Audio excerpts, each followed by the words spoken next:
Hello Mr. Potter, and welcome to our very first vlog, hopefully the one of many. So basically what I'm going to do is talk about what I've been doing for the past year. It's probably going to be missing loads of stuff, but anyway, we can fill that in at another date. So what we're going to do is we're going to talk us through the breeding unit that I've been building for the past year or so, along with my missus of course. And first of all, what we're going to show you is this.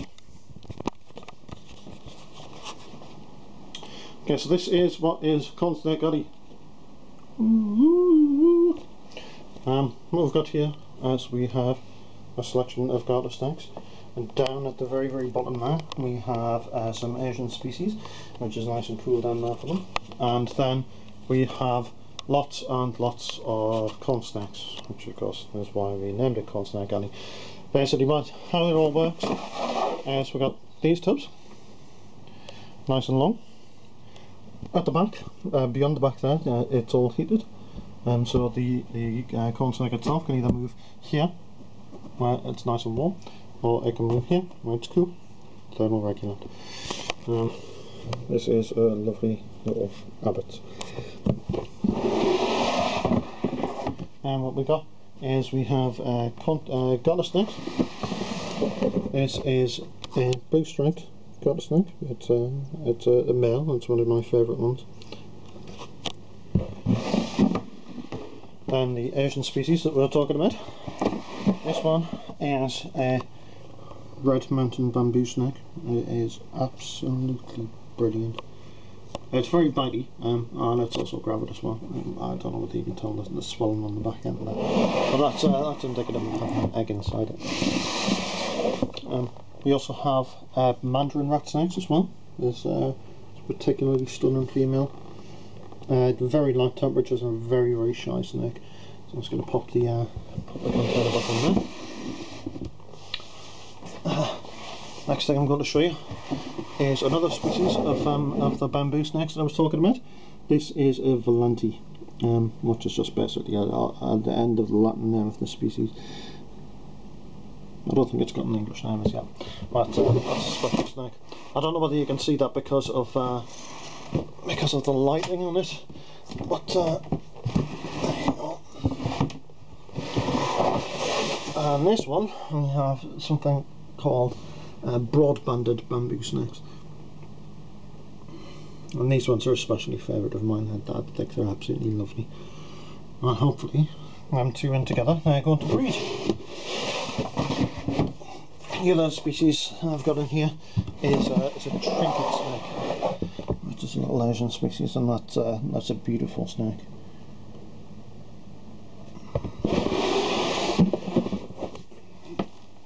Okay, and that's all of that is corn snakes as well. So we then move on to a growing on hatchling rack. It's not for small snakes itself, but it's for slightly grown on snakes. So we have things like little royal pythons, garter snakes, which tend to need a little bit more space, but that's one that I produced this year. It's spectacularly rare, and there's been one of these produced in the last 15 years, so I'm basically one of the first in a generation. A bull snake in there as well. It's probably a bit this tub's very small for it, so it's probably going to need to get moved up in the next few days, which I think I'll get that done today. Oh, almost forgot to show you as well. I've had a gargoyle gecko that was born this morning. I don't know whether you can see that. Let's put that down there.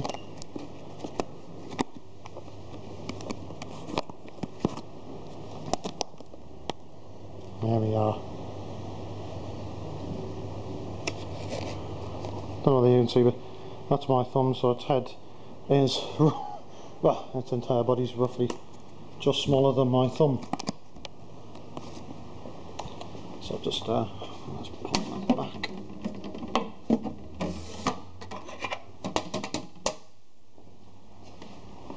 Okay, and we get to this one, which is predominantly like your Asian species, and the more grown on hatchling rack, which is right there at the back there. So I've got We have things like carpet pythons. I think you can see that, yeah, right at the very back. Another carpet python there. The light's not so good, so you may not be able to see that so well. And then we have a chameleon somewhere. I don't know where this chameleon is. Okay, so maybe I'll put this in here and hopefully you'll be able to see it. There we go. Don't know whether you can see that or not, but there you are. Right, and this one is basically designed on the same principle, so he heats at the back, and then corn snake there, so there's a sun-kissed corn snake. It's got a bit of a temper on it.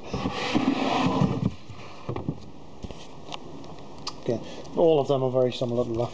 And then we have things like we've got things like Japanese red snakes.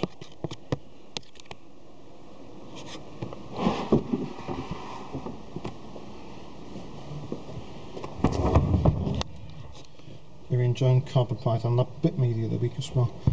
I was bleeding for ages. And spectacular species like Ridley's cave racer. That's absolutely beautiful.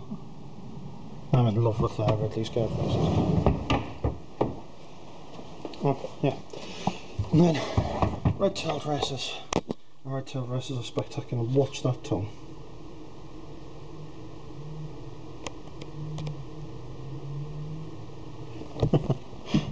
That's fantastic.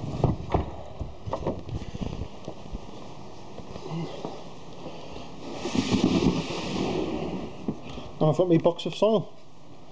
My box of soil is Asian sunbeam. So let's see whether I can dig that out for you. Aha! See movement. See it? Where's it going? There it is.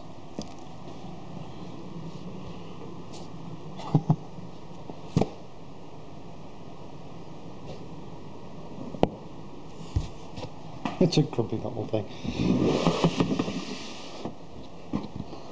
And then remember the blue stripe that I was showing you before? This is its girlfriend. And it's a lot bigger. Hey, come. Come.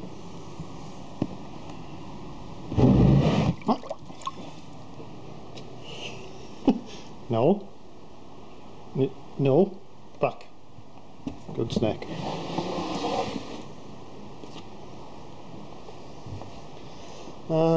Yeah, and then other got snakes. We've got more wild pythons. We've then got house snakes. Now this little house snake here is gravid, so that's going to give birth probably in the next week or so. And then you have things like blue beauty snakes, which are absolutely tremendous. This one, I got this, but it was no more than, say, what, 5 inches, and it's now over 3 foot, and it's not been a very long time at all. So we're going to be moving these up a food item, and then hopefully we're going to be breeding them next year. Other things we got, a Taiwanese beauty snake. Not as spectacular, but still, it's very impressive size and very. Right.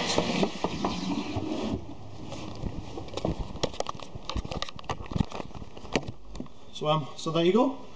That's basically what I've been doing for the past year. And let's hope to hear from you soon.